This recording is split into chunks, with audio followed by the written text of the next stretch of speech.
Bapak Ibu rahmatullah, uhayyikum jami'an bitahiyatul Islam, tahiyyah mubarakah minillah. Assalamualaikum warahmatullahi wabarakatuh. Bapak Ibu rahmatullah, alhamdulillah atas rahmat dan karunia Allah Subhanahu wa taala bagi hari ini kita berkumpul di masjid ini bersilaturahim, dan mudah-mudahan amal kebaikan panjenengan semuanya diterima di sisi Allah Subhanahu wa taala.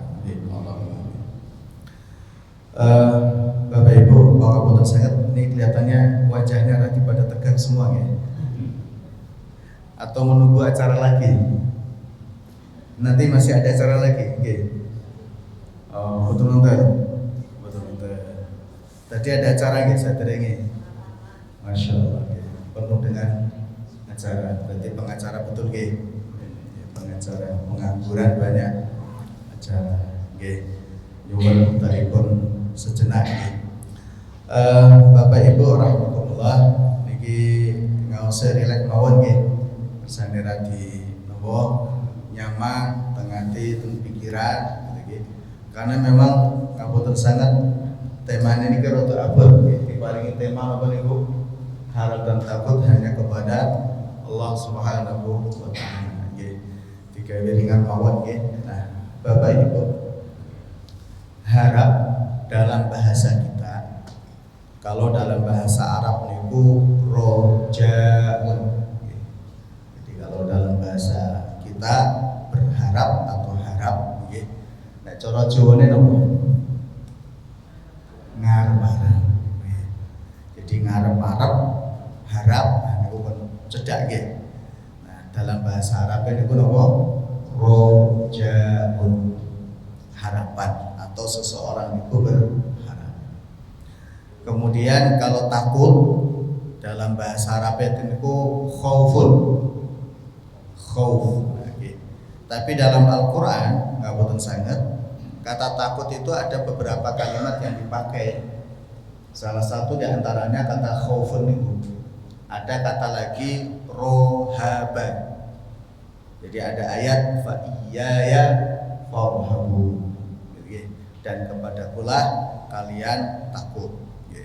Ada juga menggunakan kata nama khosyatun. Jadi khosyah. Nah itu takut gitu. Jadi ada juga menggunakan kata wajilun. Nah, itu ada rasa takut. Nah, Bapak Ibu, itulah bahasa Indonesia kita yang kadangkala ngapunten sangat mengalami kesulitan untuk mentranslate bahasa Arab ke dalam bahasa kita. Nah, secara umum kata khaufun ini banyak dipakai dalam keadaan apapun. Orang yang takut kepada Allah juga menggunakan kata khaufun. Nah, cuman problemnya begini ngapunten. Kadangkala khotib-khotib itu ketika sedang khutbah atau siapapun, para dai, para mubalik, para guru, ketika menafsirkan kata takwa itu juga seringkali diartikan apa? Takut, gitu. Jadi takutlah kalian kepada Allah. Niku kadang-kala begini ngapunten, bahasa kita itu kadang-kala menggambarkan seakan-akan Allah niku menyeramkan. Nggih betul. Jadi materi niki medeni tenan niku nggih. Jadi seakan-akan Allah niku napa? Menyeramkan. Nah, kira-kira Allah niku menyeramkan enggak?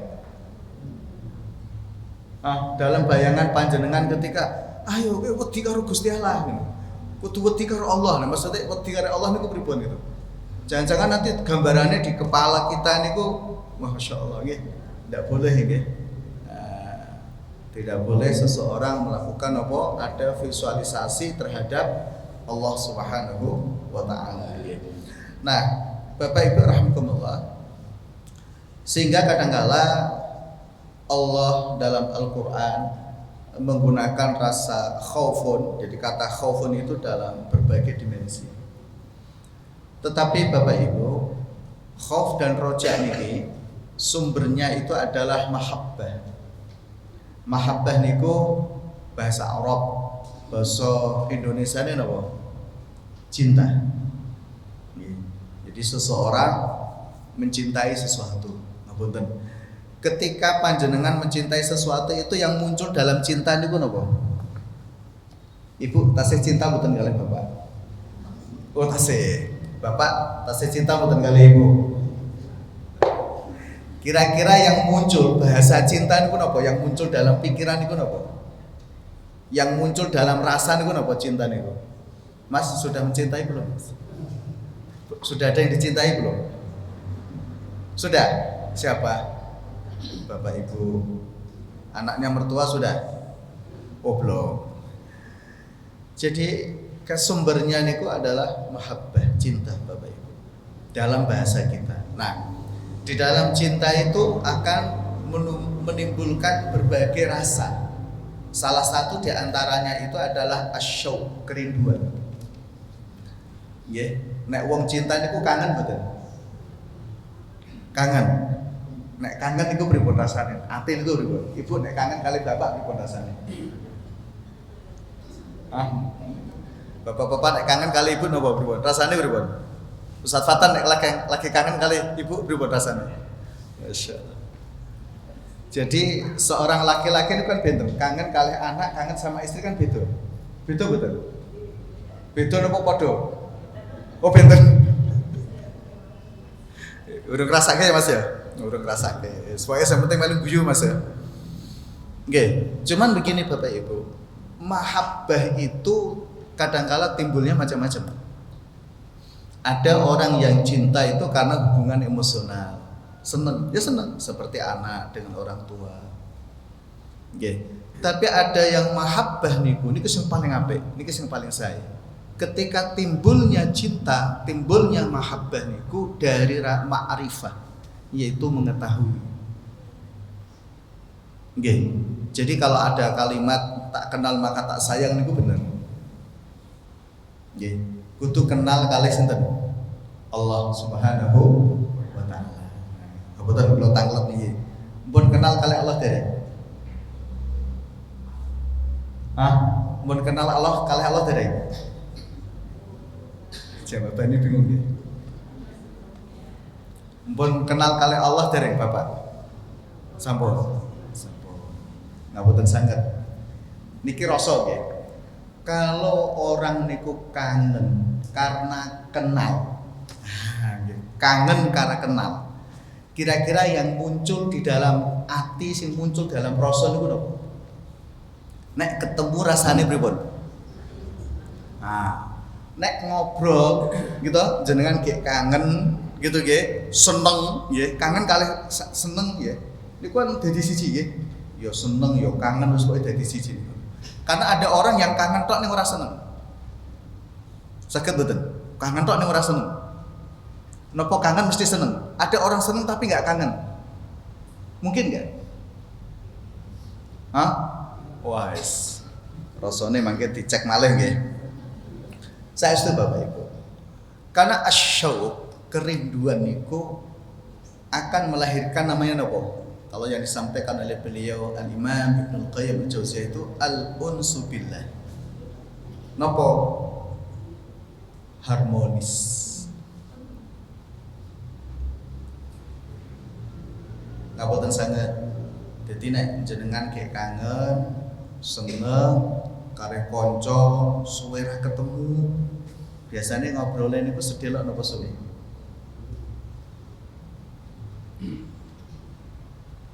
Ngobrolnya niku kira-kira sedelok napa suwe? Suwe, yakin. Ibu nek kalih bapak kangen ngobrolnya sedelok napa suwe? Sing diobrolke napa?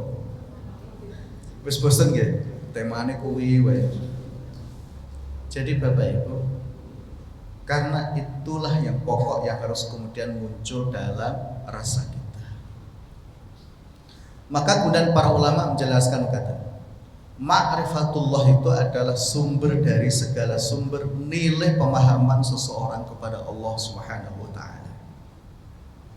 Tanpa seseorang mengenali Allah, maka kemudian termasuk khauf dan roja ini tidak akan muncul sama sekali. Tidak akan pernah bisa muncul. Bagaimana mungkin seseorang bisa berharap kepada Allah kalau orang itu nggak kenal Allah? Bagaimana mungkin seseorang itu ada khauf pada dirinya terhadap Allah kalau tidak kenal Allah Subhanahu wa taala? Karena di dalam Al-Qur'an Al-Karim itu, Bapak Ibu, Allah Subhanahu wa taala menjelaskan tentang sifat-sifatnya yang berkaitan tentang hambanya. Misalnya begini, ada ayat yang Allah sampaikan dalam Al-Qur'an, innallaha kana bikum rahimah. Sesungguhnya Allah Subhanahu wa taala itu bikum, ini menarik. Dalam bahasa Arab niku ngapunten, tidak menggunakan fikum, tidak menggunakan lakum. Tetapi innallaha kana bikum rahimah, ba yang dipakai. Nah, dalam bahasa Arab itu, ngapunten Bapak Ibu, ba ini memiliki makna ilsaq, nempel atau menyatu. Kadang-kala ba niku juga bermakna ma'a, bersama. Uniknya juga kadang-kala ma'a itu juga memiliki makna-makna yang lain. Tapi di sini ba bermakna ma'a. Artinya apa? Allah niku saking senenge kalih hambane, seneng bersama dengan hambanya. Maka ada satu ayat yang Allah sampaikan dalam Al-Qur'an, wa nahnu aqrabu ilaihi min hablil warid. Jadi di situ menggunakan kata nahnu, bukan hanya Allah yang dekat kepada kita, Bapak Ibu. Ngapunten. Itu bahasa majas, bahasa sanepo, cara Jawane niku bahasa sanepo. Kedekatan Allah kepada kita bukan kedekatan secara fisik. Bukan kedekatan secara fisik, tetapi adalah pertolongan Allah, bantuan Allah, perlindungan Allah, penjagaan Allah, dan perhatian Allah kepada kita. Sama halnya misalnya seorang ibu ketika melepas anaknya pergi belajar jauh, maka biasanya orang tua atau seorang ibu selalu mengatakan begini, nak bersabarlah, ibu selalu bersama. Iya betul. Apakah ibu terus ngintil anaknya terus ngoten? Mboten toh? Nah, terus napa? Doa, dukungan, kasih sayang. Nggih betul. Sehingga innallaha kana bikum rahimah itu agar seorang hamba niku ngapunten sanget Bapak Ibu melihat Allah, merasakan kehadiran Allah itu dalam bentuk jamaliyatuh, keindahannya. Bukan seremnya tadi ya, bukan seremnya tadi itu, keindahan Allah Subhanahu wa taala. Bahkan sampai ketika Allah Subhanahu wa taala ngapunten menjelaskan tentang ciptaan Allah yang sangat indah, yang tidak ada seorang pun yang bisa menandinginya, itu menggunakan kata badi, badi'us samawati wal ardh, agar manusia itu betul-betul melihat Allah Subhanahu wa taala. Itu ku yang lihat sing didelok niku sing dirasake napa? Semua kebaikan-kebaikan Allah Subhanahu wa taala. Semua kebaikan-kebaikan Allah. Sehingga napa Bapak Ibu?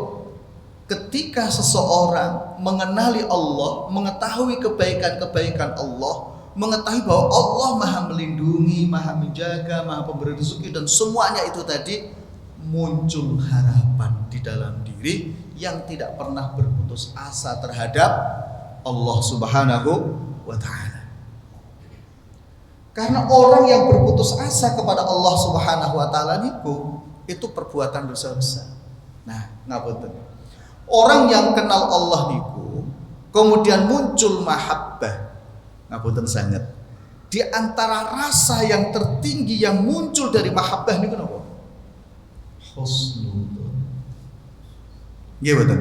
Berbaik sangka. Sama ngapunten sangat walillahil masalul a'la.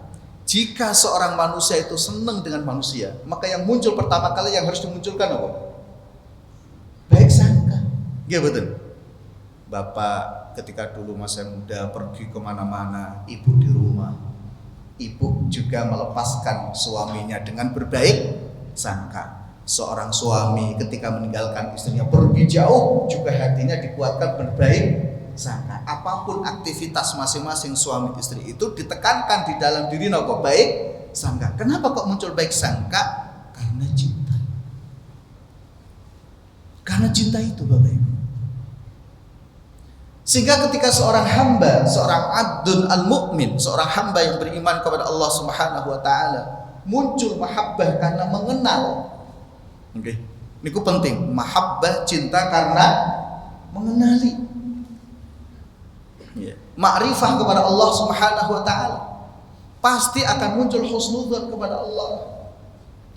Maka ada satu hadis qudsi sahih riwayat Bukhari, Rasulullah sallallahu alaihi wasallam meriwayatkan firman Allah Subhanahu wa taala, "Ana 'inda dhanni 'abdi bi." Saya, kata Allah, tergantung persangkaan hambaku kepadaku. Okay. Sehingga ketika seseorang itu dekat ke Allah itu persangkaannya apa? Niku penting Bapak Ibu. Kenapa kok di situ harus ada dzon gitu? Dzon itu terkait dengan persepsi. Persepsi terkait dengan apa? Pemahaman. Maka kadang-kala ada orang mempersepsi seorang itu buruk. Nah, ketika mau persepsi buruk maka muncul buruk sangka atau tidak? Nggih betul. Ketidaksukaan itu seringkali memunculkan apa? Buruk sangka.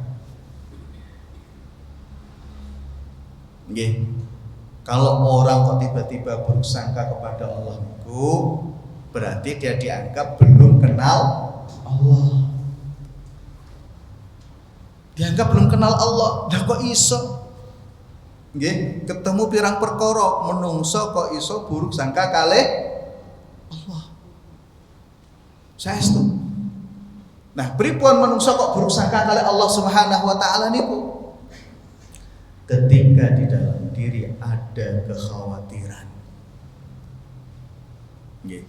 Ada kekhawatiran, saestu. Ngapunten. Kalau sudah usia ngapunten nggih, usia senja kados mekaten iki sing ngoconi sinten? Bu, Pak.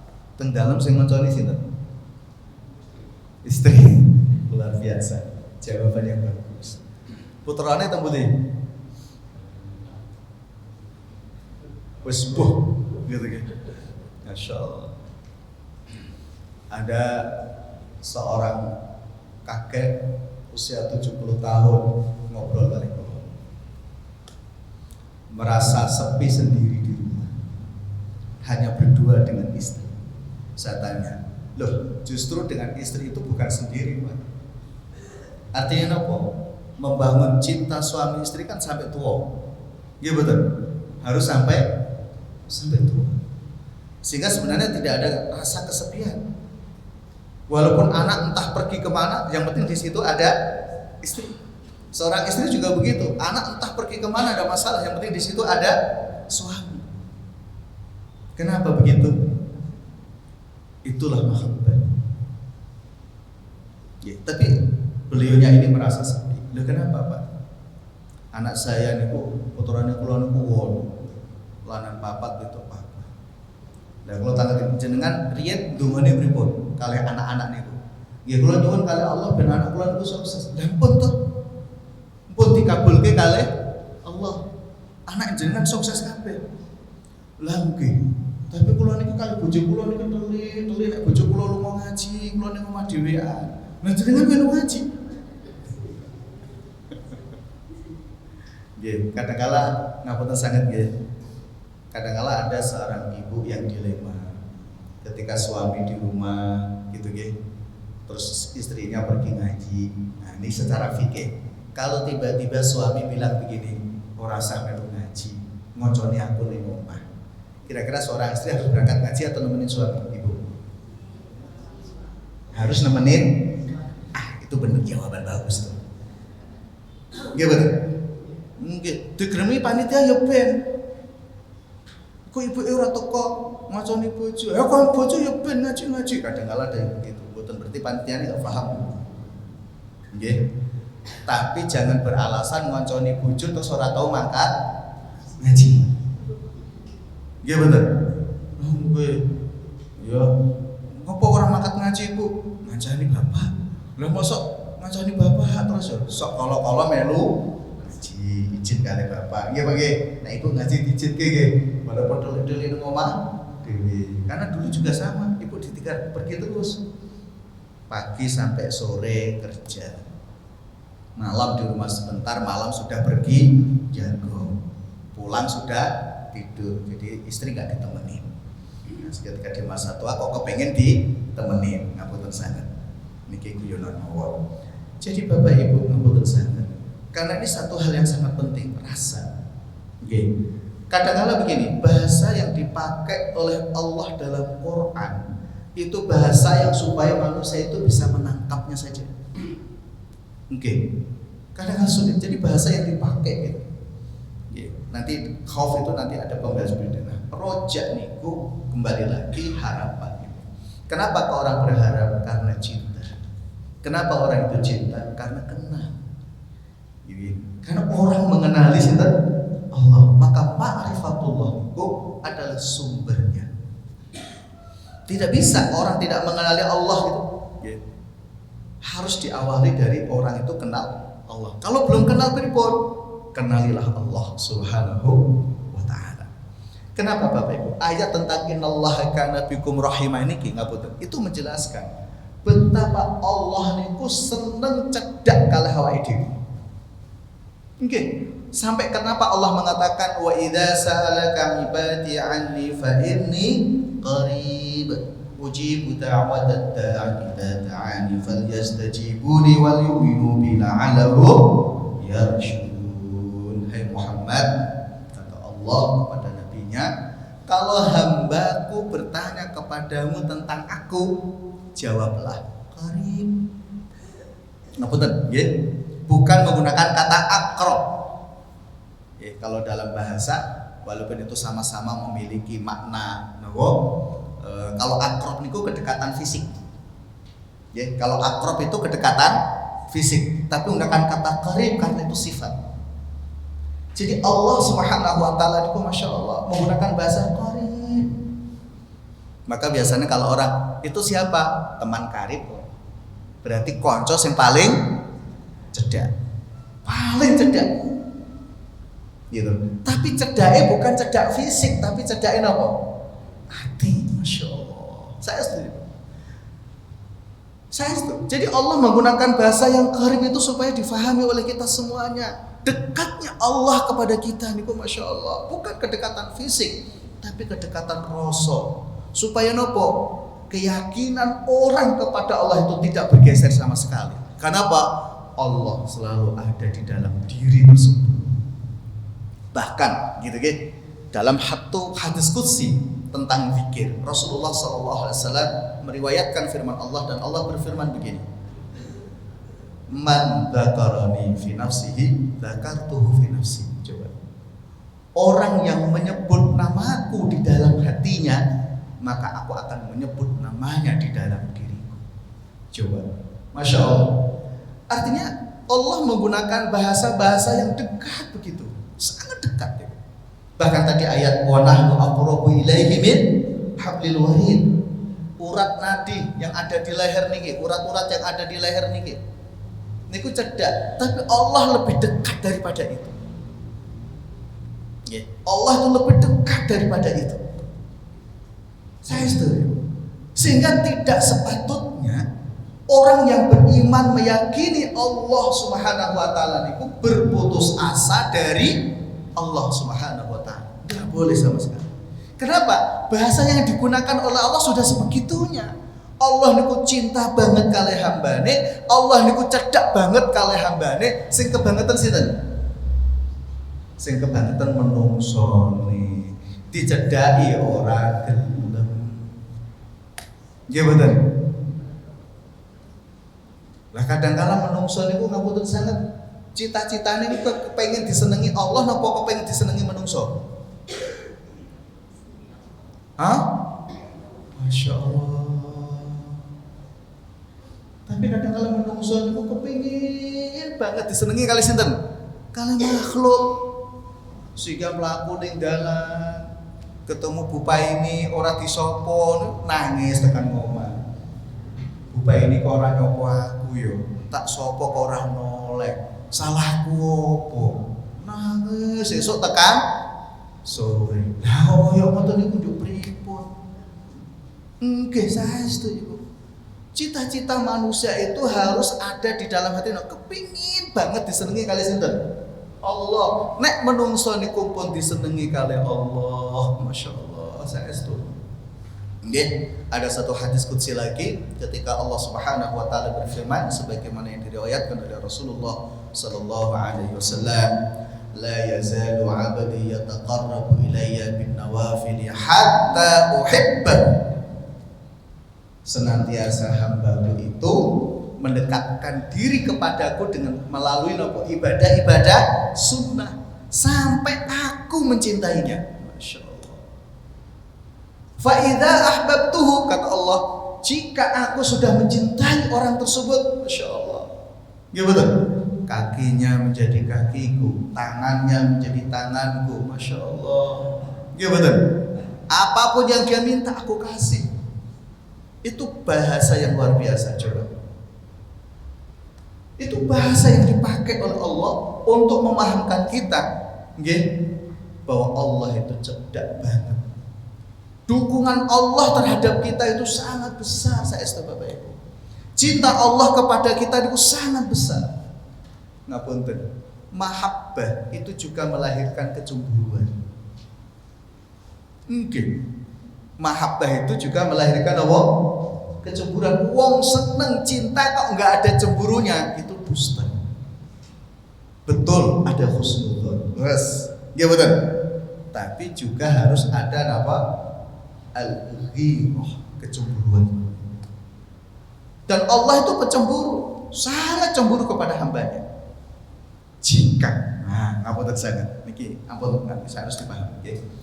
Jika Allah sudah mencintai hambanya, kok hamba yang dicintainya itu justru menghalangi dirinya, Allah murka. Allah akan menghancurkan semua penghalang itu. Saestu. Ngapunten sangat. Ini kisah-kisah yang muncul di kalangan para ulama yang memperhatikan aspek-aspek spiritualitasnya. Saya mendapatkan kisah ini dari seorang syekh ketika ada daurah di Jakarta. Beliau menceritakan kisah temannya. Jadi beliau saking senangnya terhadap ilmu, saking senangnya terhadap ilmu, belajar, Masya Allah. Sekian ulama beliau bermulazamah, sekian buku beliau baca. Beliau mengajarkan ilmu itu di mana-mana. Sampai beliau itu ditegur oleh gurunya. Antum sudah usia 40 tahun kok belum menikah, kenapa? Baru nyadar. Terus, nggih, saya manut. Dicarikan gurunya, menikah. Qadarullah niku 15 tahun tidak dikaruniai atau belum dikaruniai keturunan oleh Allah. Masuk berikutnya, alhamdulillah, gitu nggih. Ada kabar bagus, istrinya hamil dan lahirlah anak laki-laki. Ngapunten sanget. Saking senenge kalih bojone, saking senenge kalih anak ini wau, sampai dulu tuh pesen nopo mobil seperti rumah. Mobil itu didesain seperti rumah. Nggih, ada tempat tidur, ada dapur di situ, dapur kecil. Pokoknya semuanya peralatan itu ada di situ. Kenapa? Setiap kali beliau dakwah kemanapun diajak istri dan anaknya. Nggih, kemanapun. Jadi ke wilayah Saudi, ke Mesir, kemana, ke Sudan, mana diajak. Dan harus perjalanan darat itu diajak. Oke, begitu juga kalau misalnya nopo beliau keluar negeri itu harus ada tiket khusus untuk anak dan istrinya. Diajak kemana pun diajak. Oke. Sampai putrane itu usia 10 tahun.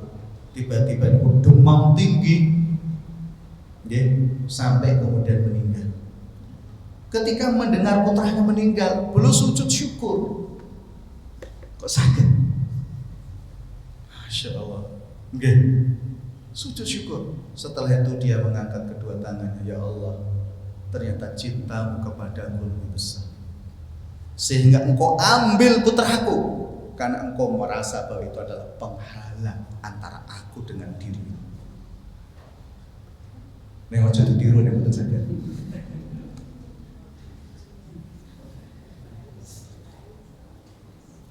Kadang-kala memang mboten saged nggih.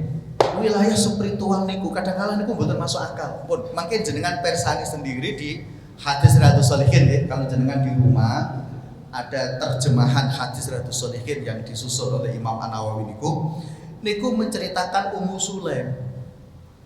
Niki kisah spiritualitas nggih. Kadang-kala niku mboten masuk akal saestu, tapi memang itu yang terjadi. Ummu Sulaim niku putrane sakit sampai meninggal. Ketika meninggal dia pesan semua keluarganya dibilangin jangan ada satupun yang cerita kepada suaminya yaitu Tolhah Al-Ansari bahwa anaknya meninggal. Biarkan itu menjadi urusan. Apa yang dilakukan oleh Ummu Sulaim? Memandikan putranya sendiri. Dimandikan, dikafani. Setelah itu tempat tidur yang biasa digunakan oleh beliau dengan suaminya itu dirapikan.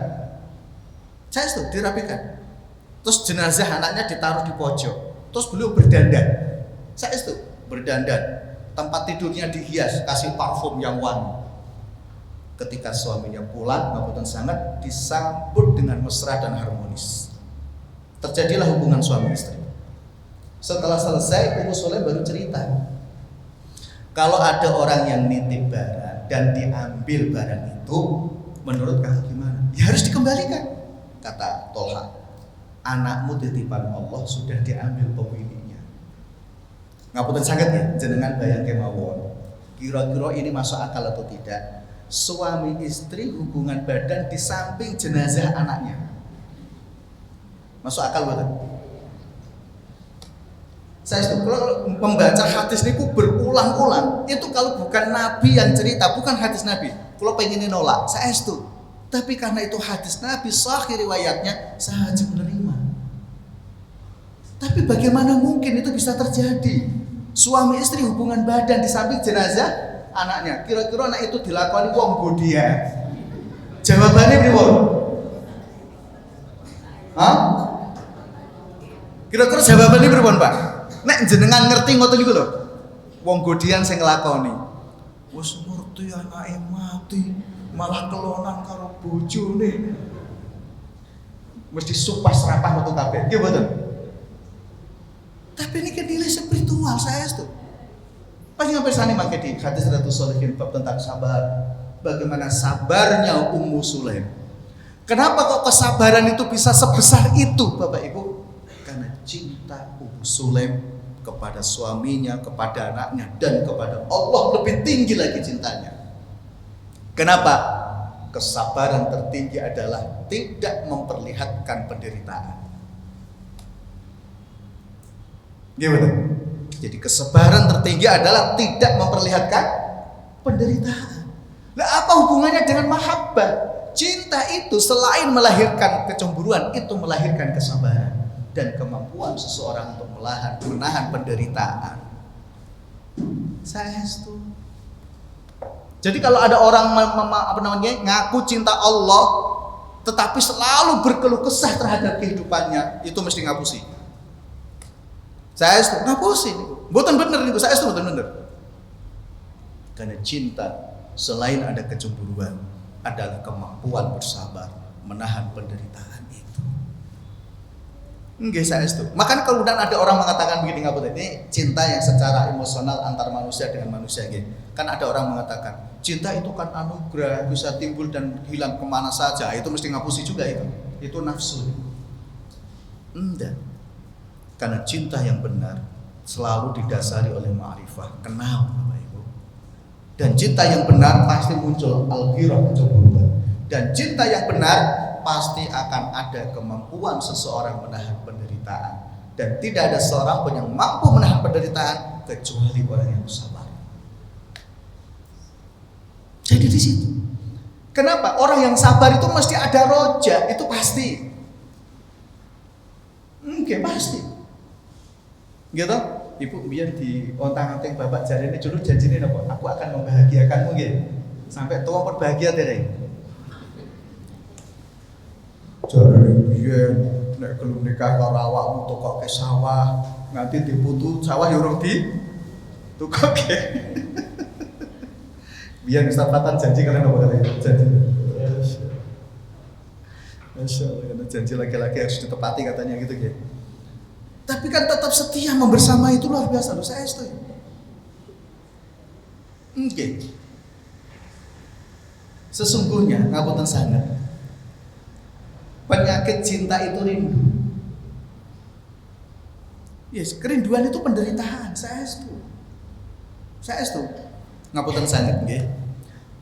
Di dalam kitab Kifayatul Akhyar, kitab fikih dalam mazhab Syafi'i, ketika menceritakan tentang jenis-jenis orang yang mati dianggap syahid. Ngapunten nggih. Orang mati tapi digolongkan apa? Syahid. Salah satu di antaranya itu unik. Kalau jangan aku pengen protes kali penulis ini. Tapi kisah-kisah ulama ini banyak. Jadi kalau lebih pusing jangan ini. Orang yang mati karena menahan rindu, kangen, itu masuk dalam kategori kata syahid. Kenapa? Karena kesabaran itu. Kenapa kok bisa begitu? Karena cinta yang begitu besar. Kenapa cinta begitu besar? Sehingga punya roja, punya harapan. Okay. Contohnya sinten? Abu Bakar As-Siddiq radhiyallahu anhu. Oke. Abu Bakar itu panjang desane coba. Konco cedak kalih Nabi sejak kecil. Runtang-runtung niku wong loro niku. Saya setuju, walaupun Abu Bakar usianya lebih sepuh dibanding dengan sinten Rasulullah Shallallahu Alaihi Wasallam.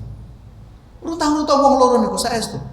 Sampai ketika Muhammad bin Abdullah mengaku menjadi nabi, menjadi rasul, Abu Bakar tidak pernah ragu sama sekali kalih beliau Muhammad Shallallahu Alaihi Wasallam. Kenapa? Ngerti Muhammad nggak pernah dusta. Sehingga karena kenal rasa mahabbah, cinta Abu Bakar terhadap Rasulullah itu luar biasa. Saya setuju.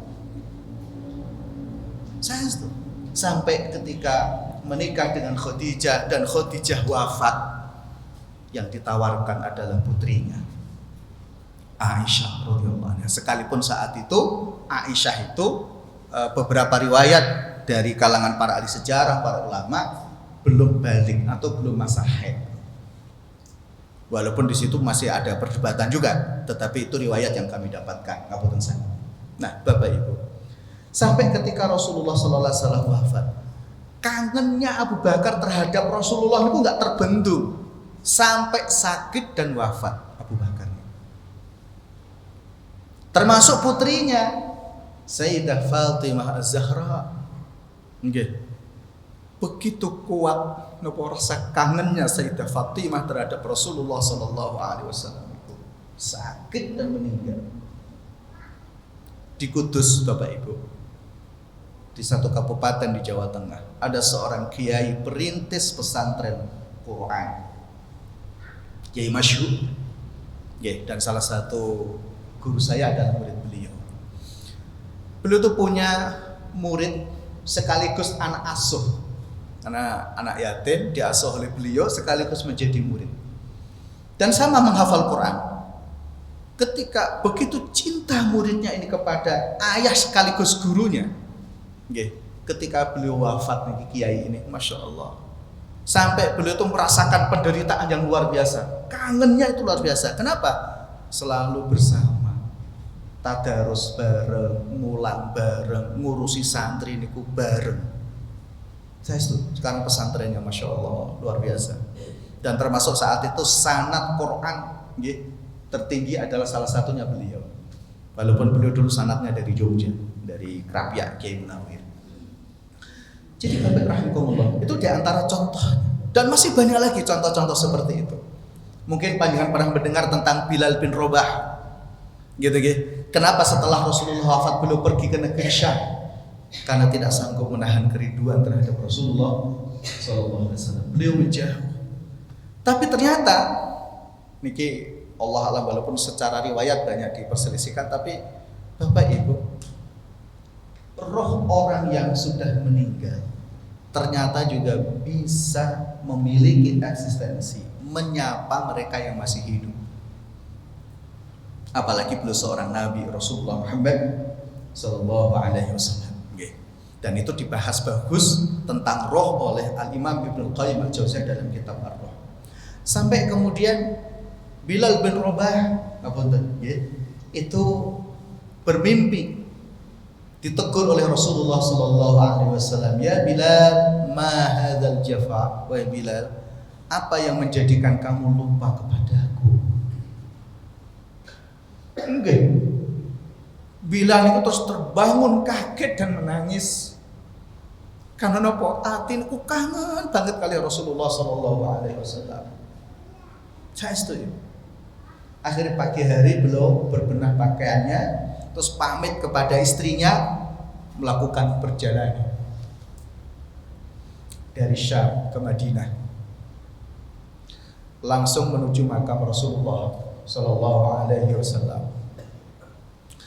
Ketika sedang duduk menangis, tiba-tiba dihampiri sama cucu beliau Rasulullah sallallahu alaihi wasallam, Sayyid Hasan dan Sayyid Husain.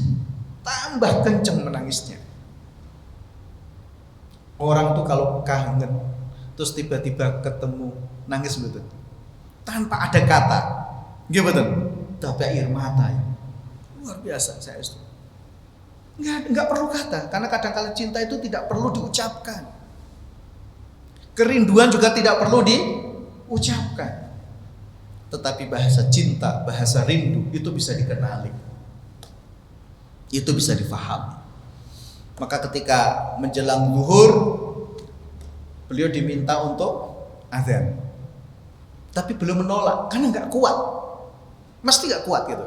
Tapi karena yang meminta adalah cucu Rasulullah SAW, Sayyid Hasan dan Sayyid Husain saat itu, maka beliau azan. Ketika sampai pada wa asyhadu anna Muhammadar Rasulullah, Bilal jatuh pingsan karena nggak kuat ya.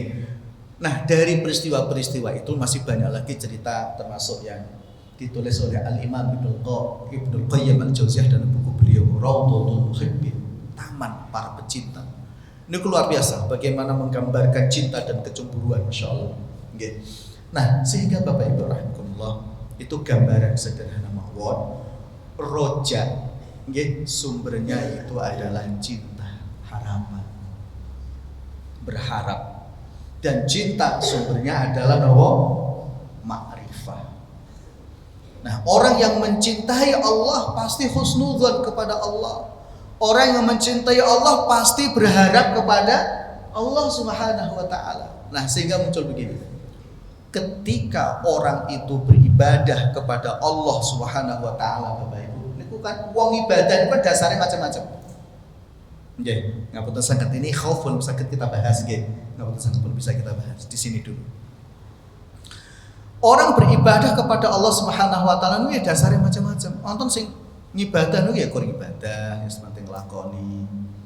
Tapi ada orang, kata para ulama, ibadah tertinggi kualitasnya adalah ketika ibadah itu didasari karena cinta. Nggih. Masya Allah, saya setuju. Seringkali kalau gambar kayak gitu, misalnya ibu-ibu, ibu, nanti jengkel kali bapak mboten? Sering. Ngapunten sangat. Nalika panjenengan sebagai istri lagi jengkel. Wis ora iso digambarke, pokoke jengkel, mbuh apa sebabnya pokoke jengkel. Nggih to?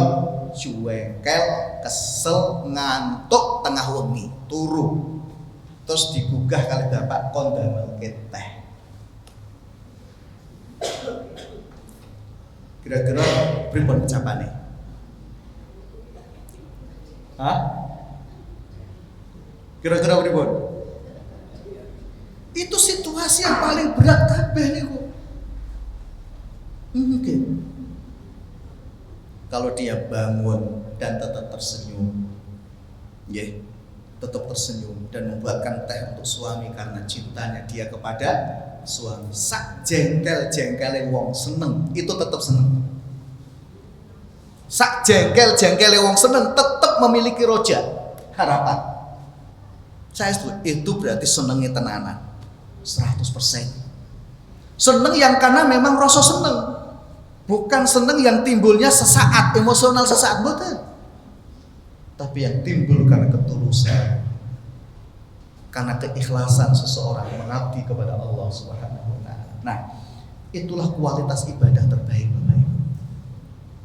Ketika orang sholat, situasinya sulit, keadaannya susah, nggih, ngapunten sanget. Misalnya dalam bab sedekah niku sing kadang kalau mikir aduh, ada ayat yang sering kali panjenengan dengar, ayat yang menjelaskan mengenai tentang sifat dan karakter orang bertakwa.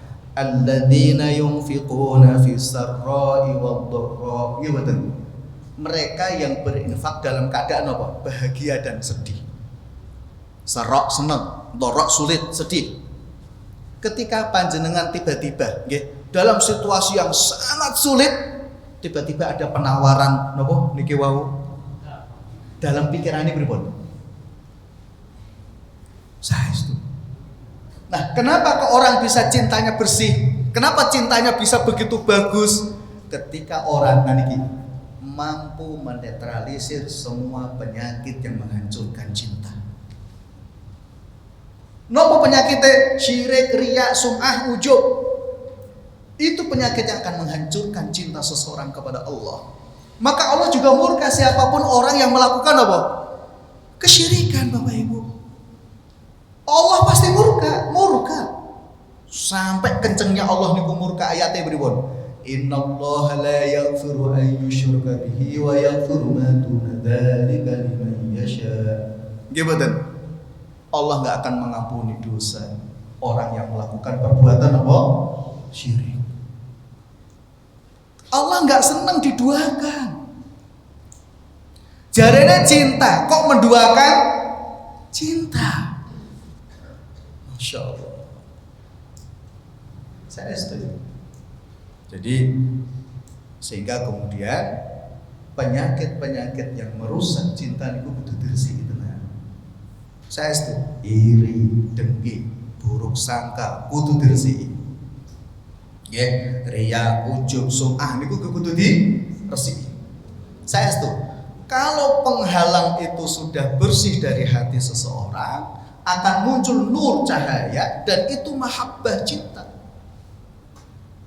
Mungkin. Nah, orang yang sudah mencintai, harapan kepada yang dicintai pasti begitu besar. Begitu besar. Kenapa sampai Rasulullah Shallallahu Alaihi Wasallam mengatakan begini? Man qala la ilaha illallah dakhalal jannah wa in zana wa in saraqa. Itu janji Nabi. Sahih hadisnya riwayat Bukhari. Siapapun orang yang mengucapkan kalimat la ilaha illallah, dia pasti masuk surga. Kenapa Nabi berani menjamin begitu?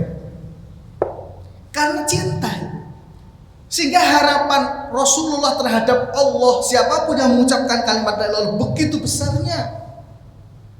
Wes, makanya kadang-kala orang yang cinta memiliki rojak yang sangat besar. Di dalam rojak itu memaafkan. Gimana? Pasti. Sehingga orang itu walaupun dosanya sebesar apapun, datanglah ke Allah. Nah, cuman kadang-kala dalam bab haji dan umroh niku kan ngeten. Aku dosaku seokeh. Aku urung pengen mangkat umroh sih. Nggih betul. Itu yang keliru, Bapak Ibu. Kenapa? Orang yang bersungguh-sungguh datang kepada Allah, Allah nggak peduli kok dosanya berapapun. Bahkan orang yang sudah melakukan kesyirikan sekalipun, gitu.